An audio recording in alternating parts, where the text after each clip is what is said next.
Welcome to the Slop Farm. Enjoy the video. You start by preparing the device. Charge it to at least 50% and connect to Wi-Fi or a computer. Once done, back up photos and contacts to cloud or PC. This prevents data loss. Make sure you note the exact device model and OS version. This matters because the recovery procedure differs slightly. If you remember the PIN or pattern, try one attempt only, otherwise proceed. Now power down and get ready to boot into recovery or download mode. The real fix begins next.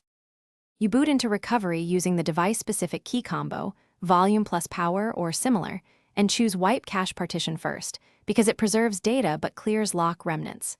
If the lock remains, select Factory Reset. This removes the screen lock and restores system defaults. Once reset completes, reboot to confirm.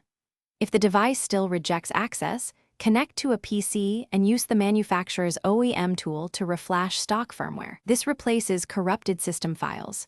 Make sure drivers are installed and follow on-screen prompts carefully.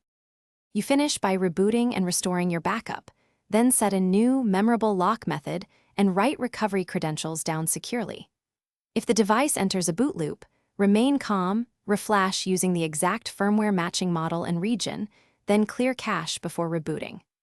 If Factory Reset triggers a Factory Reset Protection Lock or hardware-level immobilizer, you must contact manufacturer support with proof of ownership. One key troubleshooting tip: always verify firmware files and checksums before flashing.